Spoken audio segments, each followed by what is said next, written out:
Many of my email marketing friends will recognize my guest. She led a vibrant Litmus community for many years, and in 2013, she unknowingly gave my life meaning. And now, Justine Jordan. Hey everyone, Joy Brooks, Email and Coffee, and today I'm so pleased to be talking with Justine Jordan. Hey Justine, tell us a little bit about yourself for anyone who doesn't know who you are. Oh gosh. I have been living, breathing, working in around with email for a very long time, basically since the beginning of my career when I first graduated from college in, what year was that, 2005?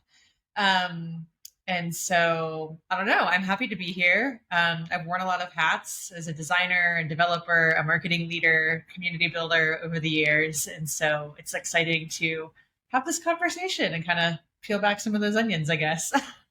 Yeah, that onion thing is a simile that I use a lot. Yeah. Yeah, we were talking a little bit before, but it was, for me, it was 2013 when I first went to it was the first Litmus conference. It was a user conference in Boston. I was working for a company remote. It was, 2013, remote was somewhat unusual. And I was siloed. I was working, I was coding, I was a developer, and I was team lead, and I felt very siloed. And the conference was liberating and validating for me in a way that, to this day, I still remember it. I remember all the people. It was Elliot Ross. It was Chad White. It was, Roz Hotchkiss when it was Roz Hotchkiss. Roz Hotchkiss. It was Jason Rodriguez, Dan Oshinsky. ExactTarget was there when they were ExactTarget. Matt Bird. It was a lot of fun. And, you were the speaker. And it almost, in my mind, it almost introduced that marketing for marketing, or that concept. It was almost like a realization that marketing could be marketed, if you understand what I'm saying. And you became the Litmus spotlight, right? And whether you realized it or not, that's what happened. And, you get out of school, first of all, there's no such thing as email marketing. There's marketing, email marketing. So what did you want to be when you grew up, and how did you end up out of school doing whatever you were doing? Yeah. The earliest memories that I have about like identifying a career were probably like not when I was like a little kid, but probably like in middle school or high school. And for a minute, I wanted to be a Spanish teacher. There was another minute where I wanted to be an algebra teacher, which doesn't make any sense because I really don't like math. But um, and then it was like a class that I took my senior year of high school where you had to like run your own business, like gather with your teammates and like run your own business. And somehow I ended up in like the marketing part of doing that like business thing. And I realized that I loved like the creation of assets to support marketing, right? Um, and I didn't know that visual communication, like graphic design as a career path was like even an option. I always loved laying things out, like making posters, making flyers, choosing fonts to put on them. And it wasn't until I had already been accepted to a university and I had no idea what I was going to major in and I was just browsing their catalog that I saw visual communication and I was like, that's exactly what it is. That's what I'm going to do. Um, so that's how I ended up going to art school of all things. Like I have a Bachelor of Fine Arts, I have an art degree. I started my career as a graphic designer.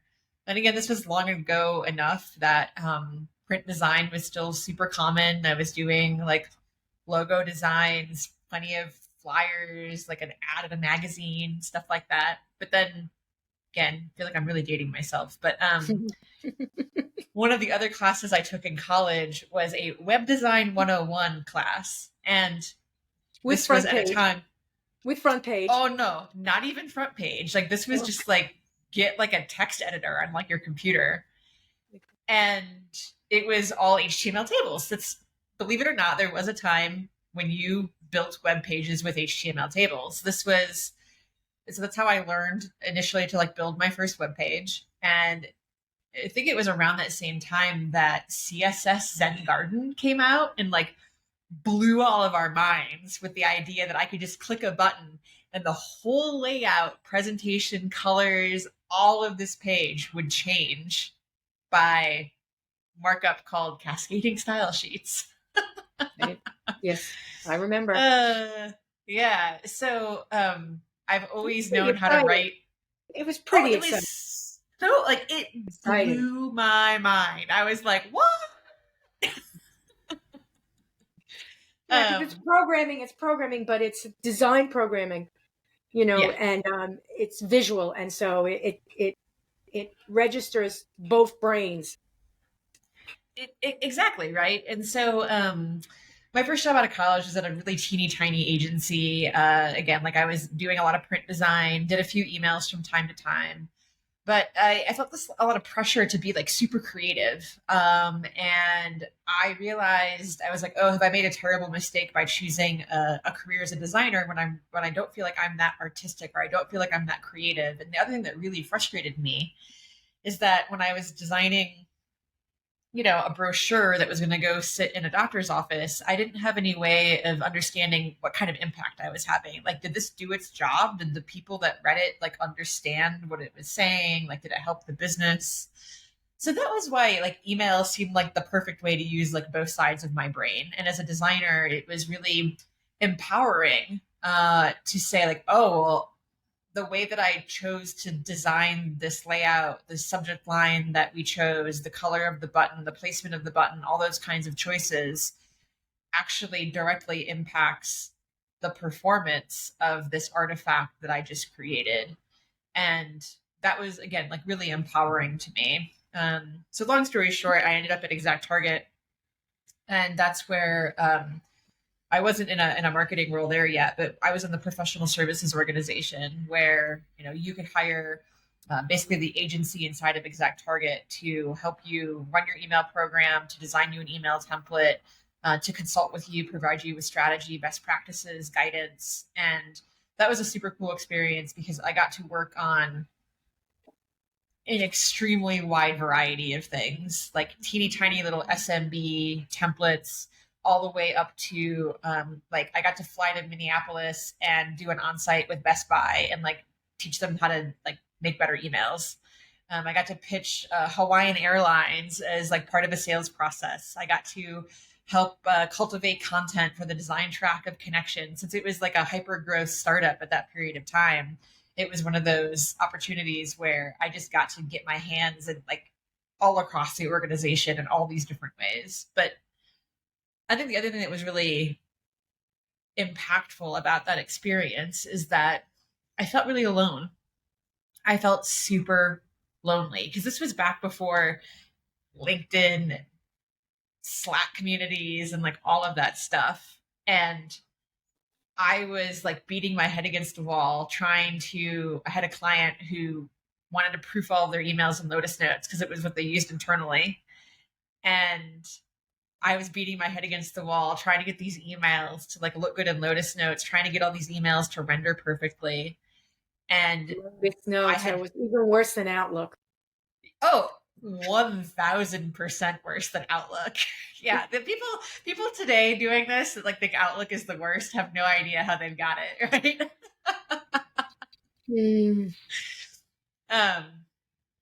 But the only thing that really existed at the time, so like Roz, who you mentioned, Roz Hodgkiss, had been a campaign monitor for years and years and years.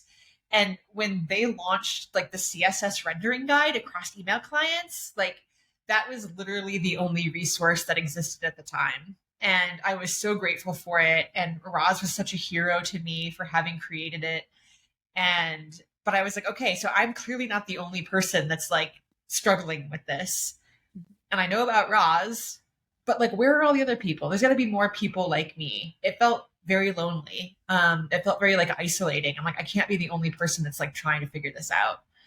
And so from then on, I was like determined to figure out how to bring more of these people together and make this make this shared challenge less of a challenge so that we could kind of get on with our lives and like do more with our jobs and our careers than figuring out how many tables you can nest in a Lotus Notes document before it just gives up the structure. I want to spend my time doing something else, right? So all of that work kind of caught the attention of the founders at Litmus. And so at the time I was living in Indianapolis, Indiana, because that's where ExactTarget was headquartered.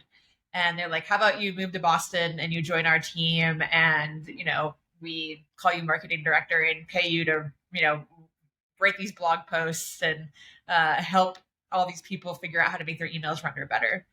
And I was like, wow, Sure. That's not something that you turned down. Like, you basically created a job just for me. And that's how I ended up at Litmus. And I think that's where, you know, most of the people that might be listening to this probably know me from my work there, because I was there for 8 years. Yeah. And it was at the point that, I mean, email was born, but email was really born because when I started, I wasn't accepted in IT. They thought I was crazy. Yep. I wasn't accepted in marketing because, you know, they're print. And, you know, I'm telling them it's too long, it's too short. No. I need a call to action. One call to action. Please stack it, whatever it is. I'm telling them, they're like, you know, this is not pretty. I'm sorry. Don't make it pretty, make it functional. What? Yes. So I'm no one's friend. I'm no one's friend. And it was rough. It was very rough, but it was very exciting. Because like you said, we were leading a brand new industry. That, and we proved, you know, through metrics that not only is it practical, functional, it actually converts. And you know, it sort of ushered in a heck of a lot of the other channels, the social channels, that they're measurable. You know, that came not out of email, but that came out of the concept of we can measure the marketing channels. We don't necessarily need to do a focus group and keep them in an enclosed room and ask them a million questions and, you know, make them sign their name on dotted lines to get information. We could do it anonymously, and we could do it. And now it's not even anonymous. Now we know everything about them. So it's grown so much. It's been, and it's one of the few. Go ahead. No, you go ahead. It's also one of the few. I think the other reason that, like, I find myself falling in love with email over and over and over again over the course of my career, and for like different reasons as that evolves. And so I think one of the things that also makes it so powerful, like having transitioned out of, you know, that kind of events and community role for a period of time and into just pure marketing leadership for several years, I saw, even as a marketing leader, that email was this opportunity to connect with people like on a one-to-one basis. And as a channel, as a marketing channel, it's one of the few like own channels that still exists. Like, so as designers and coders, like, we can complain all day long about like this like lack of standards in email. But the fact that behind email is a very strong, like the actual infrastructure of email, right, is a very strong standard, and one that like helps the email just get from like one inbox to another. No like company owns that. It's not owned by, you know, Meta that can change an algorithm and whatever. Sure, there are you know, different inbox providers, a Gmail or a Yahoo or an Outlook can develop algorithms that show you the way that email is structured. But the very back end of email, no one owns that, right? It's an open protocol. Sure. And so it's such a powerful channel, and one that continues to evolve. And it's been funny to watch this cycle that happens over and over again, where email dies because it's like uncool for a minute, and then whatever it got temporarily replaced by becomes expensive or ineffective or whatever. And then email will have another renaissance because everyone realizes that it's this really wonderful, effective channel to connect with people. So there's something really lovely about that. I think I know that as you get as you go through the generations, there's like oh, I don't do email, and then everybody does email, and so we've got X, Y, Z, we've got Alpha, we've got all these different generations going on. The Boomers, although they haven't a clue what they're doing, I'm a Boomer. I know what I'm doing occasionally. Although they don't know what they're doing, they're interacting with email marketing. And as the generations keep going, there's like the app where, okay, we're going to have apps. We're not going to do email marketing. Well, how are you going to sell the app to the people in the first place? Oh, I guess we need to do email marketing. Okay, so that's, as you said, it gets reborn. It keeps getting reborn. And that's really the point. Email marketing, COVID hit. Oh, we need email marketing. And it keeps What's the way you were going to get in touch with people? Yeah. It keeps pivoting. And it's functional, it's practical. And with all of the things that we've tested, it works on the most basic level. A subject line, a header, a lovely image, some lovely words, a button, and bammo, you've got somebody engaged. Or you don't, and now you know your person a little bit, and you keep going.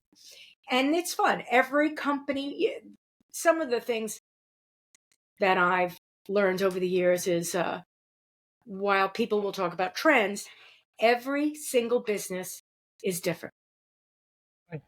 Every single one. And the way they use email marketing is unique. And to attempt to apply what you did for X company to Y company may be the biggest mistake you can ever make. The only thing that you could do is use the basic experiences, but not the content, not the strategy. That you have strategy. I mean, I remember talking to Chad White and saying strategy so many times. He says, I think it's about strategy. So it is about strategy, but every company has its own strategy. Yeah, it's funny you say that too, because after spending 8 years at Litmus, I went to a company called Help Scout for a year, and they're a help desk platform. And again, when I think about how much I've spent my almost entire career working with email in some way, shape, or form, this is a much different manifestation of email. Email is a customer support channel, right? So any help desk platform like a Zendesk or a Help Scout or what have you is basically that company's unique spin on top of an email channel, right? You email support at the company name and it comes into that inbox and gets distributed to the team appropriately. And so it was email on a much more like simpler, like personal, like business critical level. And on top of that, it was also moving from marketing to an audience of marketers at Litmus who, oh, believe you me, if we made a mistake or if we didn't follow a best practice or if our email didn't render right, like it was probably the hardest email program to manage because of what we stood for and the best practices that we upheld, because again, all of you held us accountable to making sure that we practice what we preach. And so to go to this audience of customer support professionals who didn't care about any of that, right? The rendering of the email didn't matter. Following email best practices didn't matter. It was a really interesting lesson to me, again, as a marketing leader, about like the nuance of the email channel and how, like you said, every business is different. Every audience is different. And this audience and this business didn't need perfectly rendered emails that followed every single best practice. They needed something a little bit different, right? And so what an interesting 360 learning experience for me, right?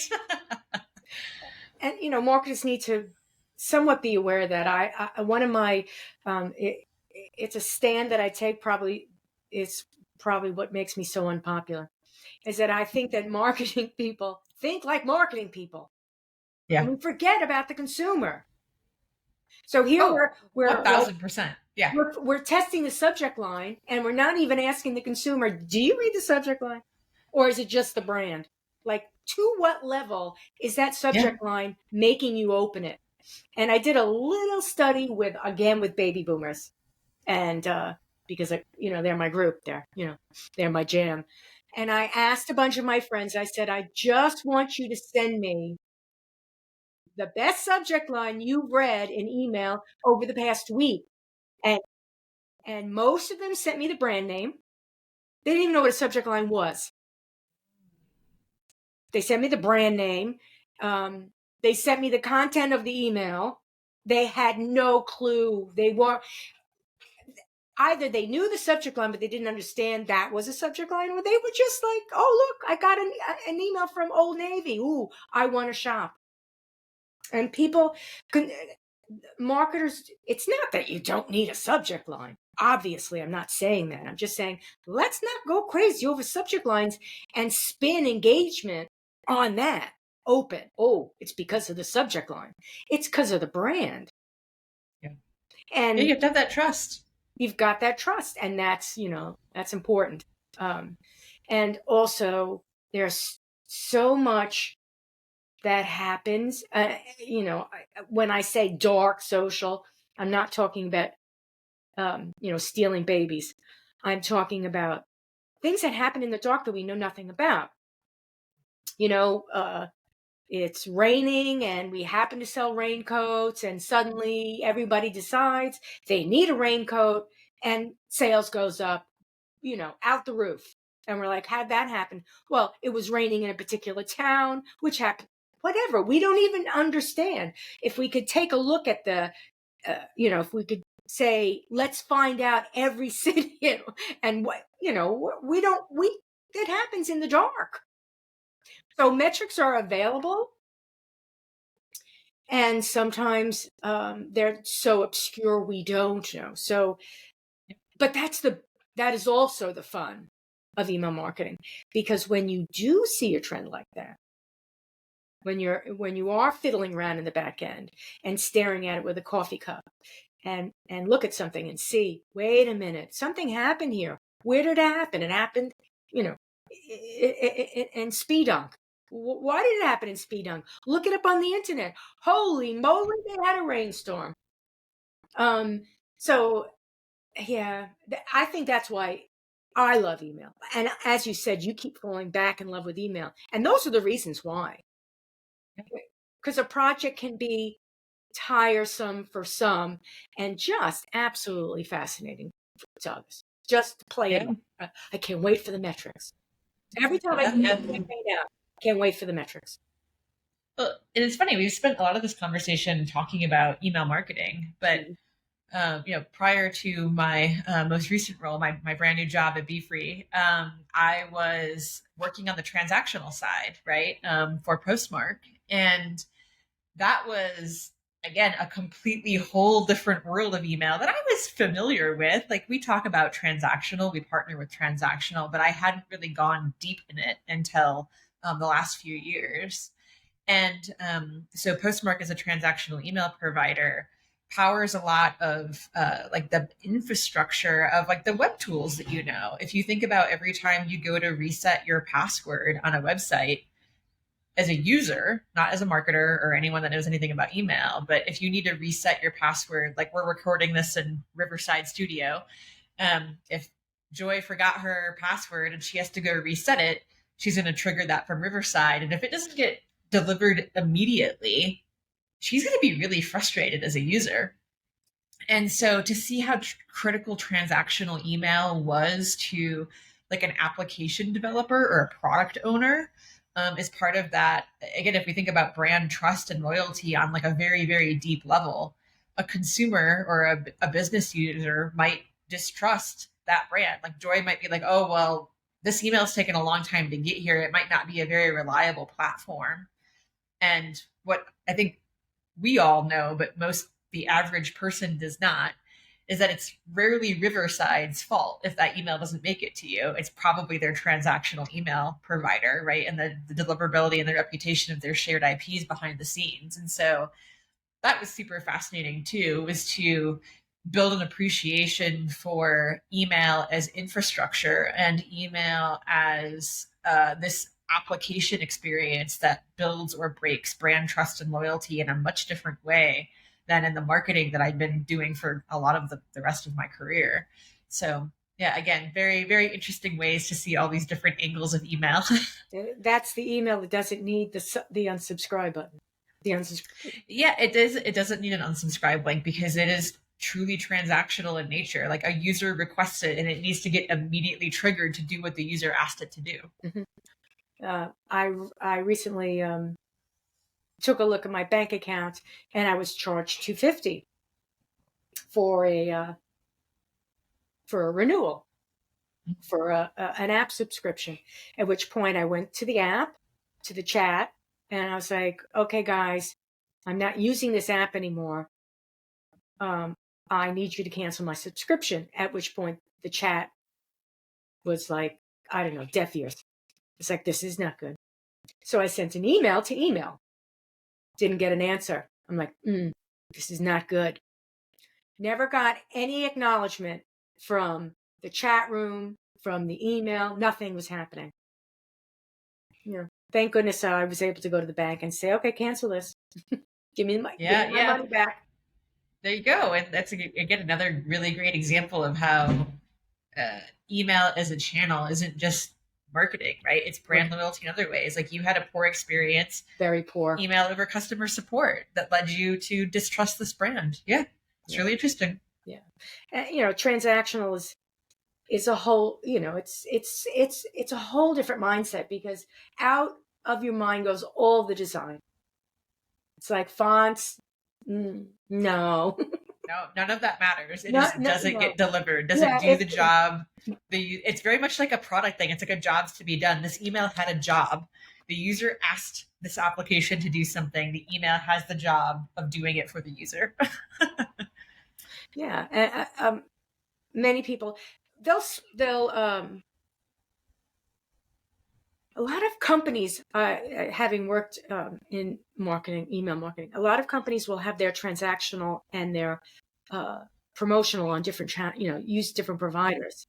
And sometimes that makes sense because you can hook up with a provider that just does, like you said, Postmark, that just does transactional.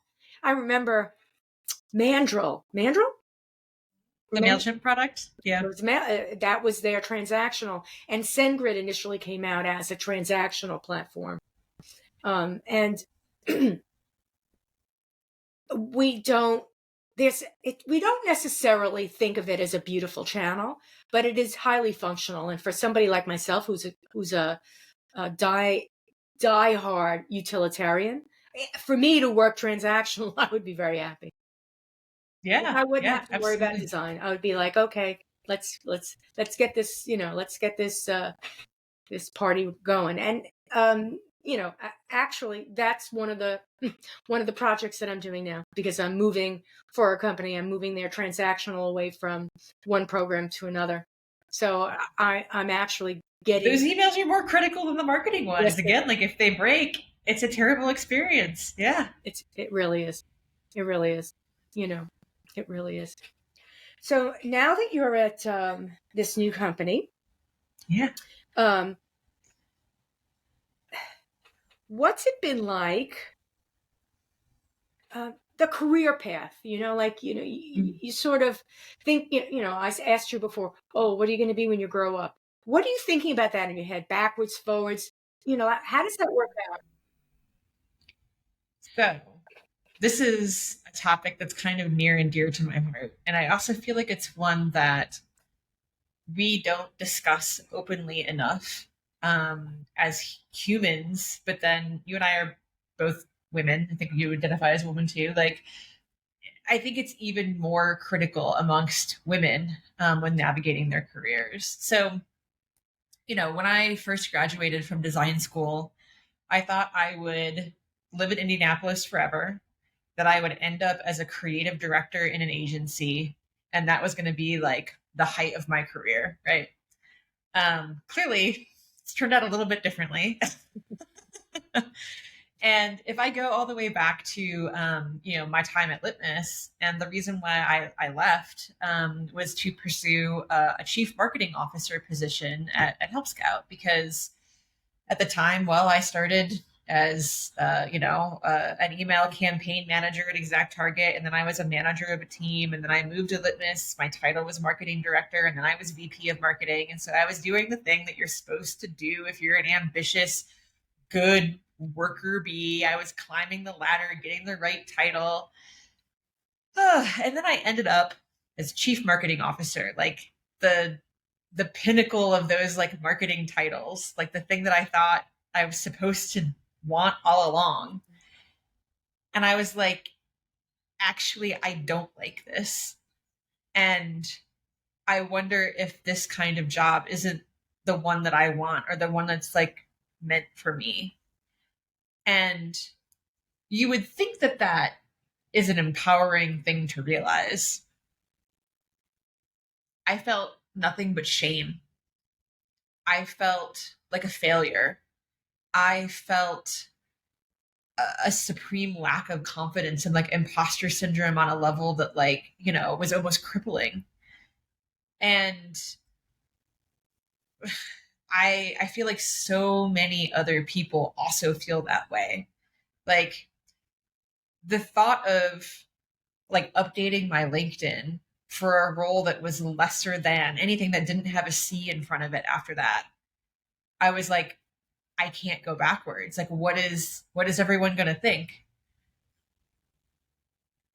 And fortunately, I took like a few months off. And I think that space between just not having the pressure of working and being able to really reflect on like what was important to me as, again, like a human that hadn't been identified by my job, because my job was such a big part of my identity. Like you even said, like I became like almost like the face of Litmus for a very long time. And my personal identity was so closely tied to my professional identity that I didn't even know where one started and the other ended. And while I loved my experience there and I wouldn't trade it for anything, I still think that I did some of the best work of my career, and the things I'm the most proud of are what I did at Litmus.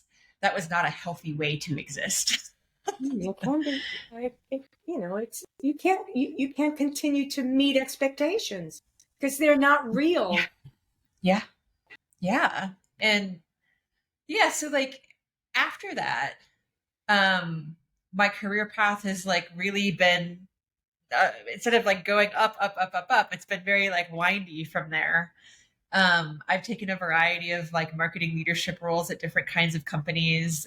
So like WildBit was this company that had a product portfolio. And the idea was that we invested the profits of the successful products into spinning up experimental new ones. So if you're familiar with like a startup incubator or that kind of thing, it was that, but without VC money. So that was super cool, like to just spit up all these different products. I got to experiment with what I called like a transparent hiring in the open, a transparent hiring process. I got really deeply involved in partnering with our head of people to design a compensation philosophy that aligned with like our like company's values. So I became much more like cross-functional, I suppose you could say, like in the way that I was approaching my work and how my skills of like community building and seeing how one function interacted with all the other functions in a business to make the business successful started to become very, very interesting to me. And I realized that that was much more fulfilling to me and much more in line with my values than a strict marketing function was. Mm-hmm. And I also realized that the only thing that really mattered at the end of the day was working for a company that shared my values. As long as I was going to stay in tech and in SaaS, it had to be a product that I could believe in, like as a user, and I could see myself using. Mm-hmm. And frankly, one that compensated me fairly. Once you get to a certain point in your career, like you want to be paid appropriately for the value that you bring and the experience that you have. And that was important to me too. And I didn't really care what you called me or where you put me, or what, everyone would think when I updated my LinkedIn profile. Yep. But man, it took me a long time to get there, right? Well, it's somewhat of the dream that that women are fed, and some of it is true, but some of it, Yeah. once you attain it, it's meaningless. It It's becomes so meaningless. meaningless. It's meaningless. So It's not a so title, meaningless. and it was part of my journey. When I realized I don't really want a management job, please don't even offer me one. Like, it's going to sound ungrateful. Or that that I don't have confidence in myself. And I like doing email. I like rolling my sleeves up, having a client say, here's the hero image, needs to go out on Tuesday, make it so number one. And I like doing it. Do I like working with teams? I like collaborating, but if it's a non-functional team, then I'm going to get frustrated. And that's because I'm not a I'm not a people manager. I'm a task manager. I can manage things. If you're giving me a team of people that are coming with me that I can't hire, but they're coming to me and they say they can't do their job, you're putting me in a situation where now I have to go tell management that, fire these people. That's not where I want to be.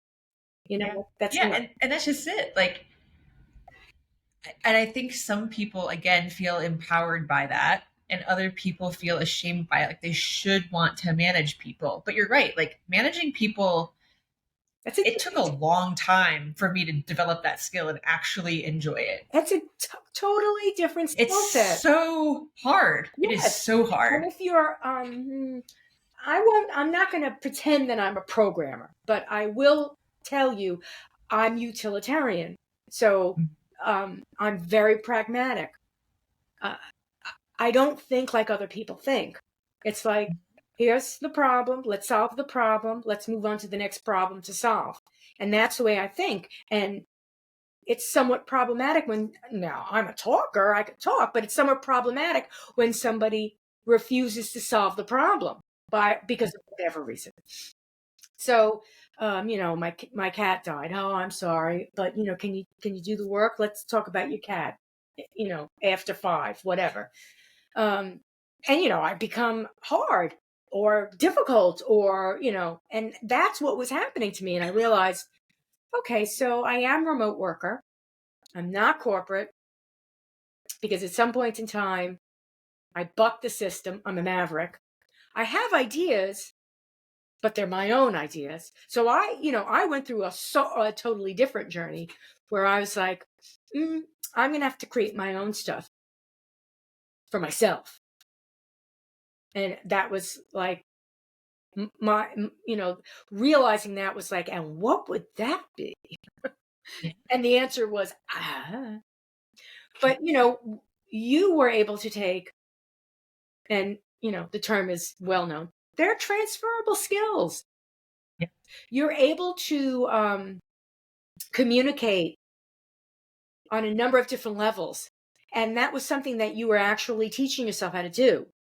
So, you were communicating design into email. You were communicating email into community. You were then, doing community into communication. Right? You kept on taking the same skills, and you were naturally going to the next step. No title was needed there. Yeah. And Yeah. as it transferred, the title almost was, what were you? You were the communication. You were the communicator, which is sometimes what I call myself. I'm just a communicator. So it's interesting, because that's another thing that I don't think all businesses necessarily understand. And some businesses, maybe it's because they're small business, or maybe because HR doesn't, but they don't the HR department doesn't recognize those transferable skills, and doesn't necessarily try to work. Here's a better way of explaining it. Somebody said this the other day. It's like, here you have strengths and weaknesses, right? And so instead of saying, here you're weak, let's build those up. Instead of doing that, saying, here are your strengths. Let's find someone to work with you that has your weaknesses or their strengths. And that's collaboration. And that's why, we're recording this in January of 2024. And it's still weird to say that out loud, but about 6 months ago in August of 2023, I left the job. So while it sold Postmark to Active Campaign, after that acquisition, I stayed for about 18 months, and then decided to leave in August. And I was like, okay, I've always wanted to try consulting, but being an advisor, by this point, I really found that I enjoyed not only people management, but also the best part of people management to me was helping someone grow in their career. And I've been practicing this art of coaching inside of my role as a people manager for a few years now. So I was like, I want to try that too. And so I've been doing that for the last 6 months. And then I've known Massimo, who's the CEO of Be Free, for years at this point. But he had reached out to me and sent me a really lovely email about how he had admired my work. And he's like, maybe there's a future for you here. Really like what you do. And it was interesting that he wasn't reaching out to me with a specific role in mind, that he hadn't tried to already pigeonhole me into the marketing leadership role that I'd played for the many of the years previous. And so that turned into a series of conversation where we were exploring different parts of the Be Free business and asking ourselves, where could my skills transfer into this business and add value to this business? And that culminated with an in-person all-day brainstorming session where at the end of it, we're like, okay, we just talked about all these really cool ideas. What do we call this? And look, I'm incredibly fortunate to have built a career in a network that, gave me the opportunity to craft a role that didn't exist, that kind of a friend of mine, actually another leader that I worked with at Litmus, called it a Justine shaped puzzle piece. And I couldn't agree more, because that's where we came up with the head of strategy and community. And the idea is that it leverages my skills and my superpowers across that skill that I'd been building since I decided that pure executive marketing leadership wasn't the right path for me. I was like, okay, I want to become more cross-functional. I want to see how all of these functions of a business work together to help it succeed. And that's where the head of strategy part came from. And the head of community part leverages that rich experience that I have with listening to what people need, recognizing their needs, and then helping them find solutions. I'm just super grateful that Massimo and the team at Be Free saw that, and didn't say here, let's just put you in the marketing org. I think has really happened in the past. So it's a really interesting lesson in, I guess, again, knowing what you're good at, sticking to it. And because I encountered dozens of people when I started to explore the consulting path that wanted me to do pure marketing consulting. And at first it was terrifying to say to turn down money, right? To say no, I'm not the right person. And then more and more it became incredibly empowering to say, no, I'm not the right person for that, because actually this is what I'm good at. Mm-hmm. And then to see that people were willing to also pay me for that. But I think, what I hear, two things here, that you recognized your secret sauce. Sure. And that at some point, maybe it was scary, but, you were like, okay, just terrifying. In the mirror, you look at yourself, you're like, this is what I do. And you became confident in that to a level that somebody said, well, this is what she does. And she's really passionate about it. And you know what? We need that. So what other people, women perhaps, maybe especially, but I think people, because the world is changing, business is changing. It's not the way it used to be. What for for us to be happy in a career, to do what we want, doesn't mean that we find some multi-level marketing scheme and, make $1 million like so-and-so tells you in YouTube. I think that we need to be that critical about ourselves, ask those tough questions ourselves. Find out what we want to do, what we like to do. It's not, please, who doesn't want to make money? But at the end of the day, if you're making money and you hate your job, Yes. that doesn't work. And you're not building any skills at that level. Yep. So the next job you're going to hate too, because you haven't discovered what it is you like to do it well, to be passionate so that it shows through. So you were passionate and then somebody recognized that. I think everyone could do that. Now, in my little world, I had a different journey, but it was the same result. I found out what I wanted to do. And I realized I'm going to have to make this happen for myself because nobody's got the pieces that I want. The pieces that I wanted were, I wanted to do a podcast. I was like, who's going to tell me, who's going to hire me to do a podcast? And I'm not going to ask people because they're going to tell me to say this, talk to this one. I want to do that. So I'm stubborn. So here are all the pieces to the puzzle. Once you see them and you're honest with yourself, you can say, okay, well, I'm going to have to compromise here and there. I'm going to have to do this and that, and then just do it. And the passion shows through. Someone's going to recognize it. Absolutely.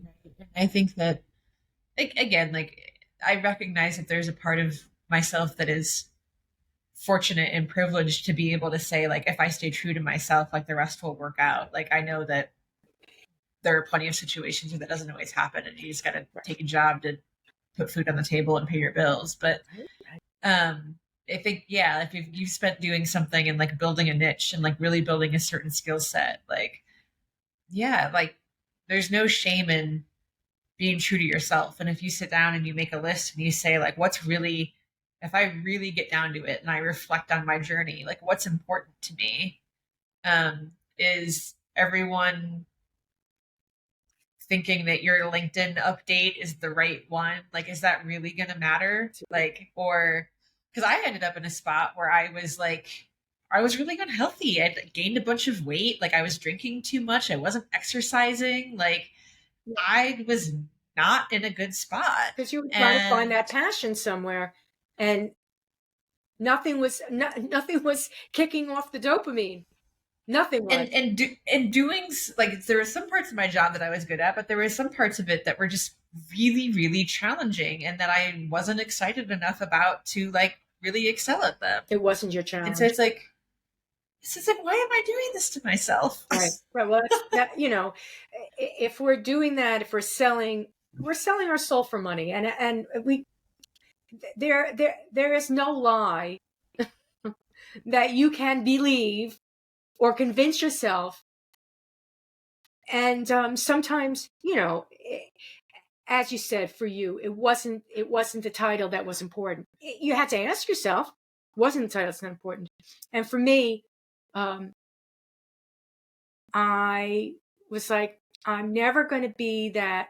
I'm not going to be the it girl. And I was like, okay. So what are you going to be? Whatever. I don't know, but just keep going. But I'm not going to be the it girl. That's okay. We just all need to be, it all comes down to a healthy community. And that's what we sort of need to, that's why I feel business is changing, because the community in business, at least for me, and that was from the 70s through the 90s, because I started to realize it in the 90s. That was not a healthy business environment. It was not a healthy bit. It was all about competition. It was all about money. It was all about rising up the chain. It was, and there was absolutely nothing fulfilling in that. And if there was anything fulfilling, it was really short-lived. Really short-lived. And I just realized, you know what? is Hillary Clinton happy? And she's like, I mean, at one point, she was the it girl in politics. It's like, oh, Hillary Clinton, she's made it. You know, it's you have to be willing. You know, you have to really be willing to realize what you're sacrificing. And there is a point of sacrifice, right? But you know, you say, what am I sacrificing? Am I sacrificing my happiness, my health?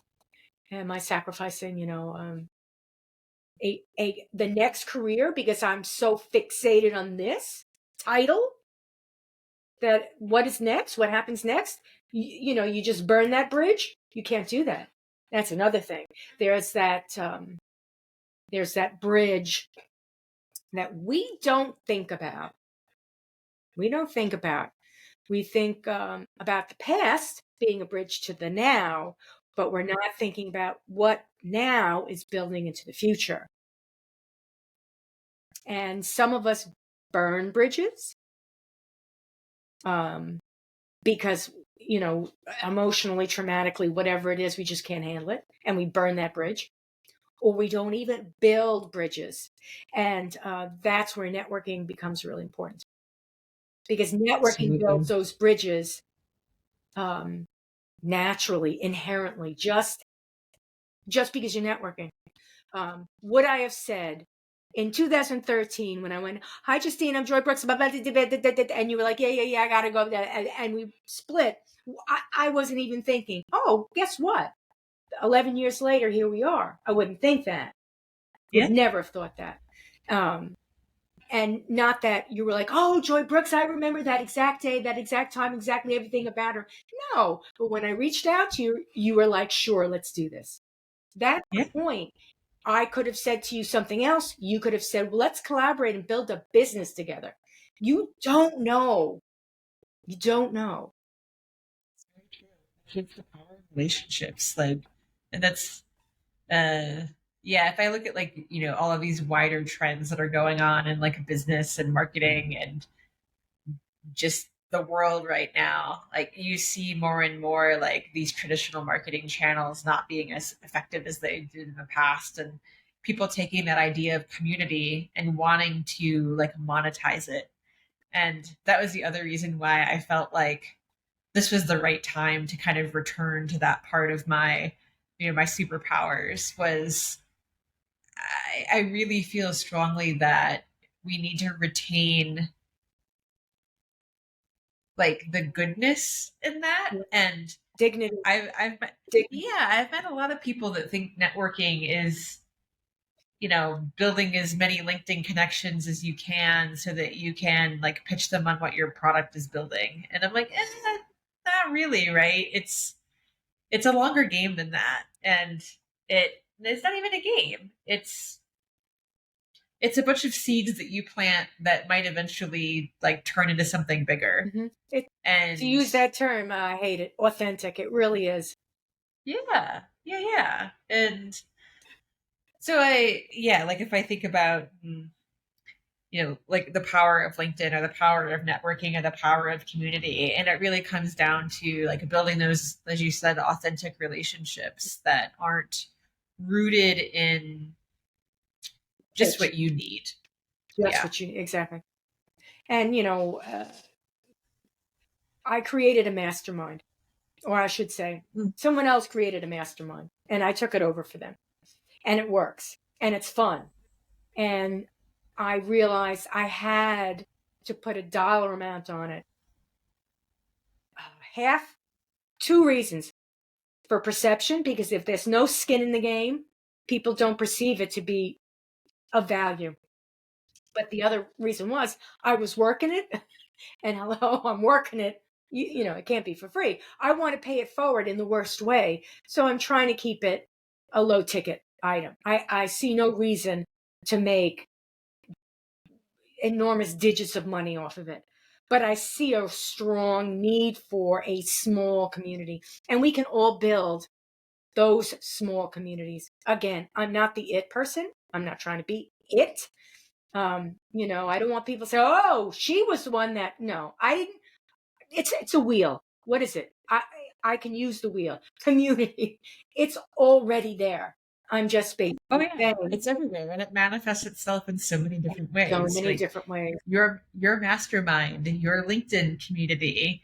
Yeah, some of us belong to like Slack communities and what have you, but actually speaking of how like email has these renaissances every once in a while, the fact that like Substack and like independent journalism through email has like made this resurgence in the last few years too is super interesting, because you think, yeah, Substack is a publishing platform, but it's delivered primarily through email. And then there's also this community aspect, because, you know, you can, I think of some of the Substacks that I'm subscribed to and how the comments on those newsletters become a manifestation of community. And it's like a place for people to like discuss the content of the post and what it means to them. And so it's just, again, like community is kind of everywhere in all these different manifestations, if we kind of look close enough. And people need those communities, you know, like you read a book and you're really moved by the book and no one you know reads the book. You're all by yourself waiting for it to become a movie. Yeah, there's lots of different communities, a lot of different communities. And I can only recommend and suggest that everybody to join little small communities. And, you know, each one isn't going to necessarily be the one. But when you find the right community, it's very uplifting. Oh, when you find your people, because that's, you know, I guess by very definition, like the best communities bring people together around like a shared identity or practice or belief. And like, again, when you find other people that have the same practice, have the same belief, have the same shared identity, it was like your experience at Litmus Live. And again, like I look back at that and it's, sure, it drove a lot of results for the business. That conference accomplished a lot of things, but the thing that I am the most proud of that is the fact that it gave people a sense of shared identity, that there are other people out here like me, and that this is a career worth investing in because I am not alone, right? And I can meet people like me and we can discuss our challenges and we can be better represented by this. And so I'm just so grateful and so proud that I got to be a part of that. I'm pretty grateful for you to be part of it as well. As I said, I'm sane because of you. Yeah. I'd still be here, Aww. but I might not be so sane. You never know. Maybe I'm not sane. Maybe I'm not too sane. That's okay. It's all right. I can deal with it. So if people would like to connect with you or find out what's going on or whatever, what's the best place for people to find you, follow you, you know, connect? Yeah.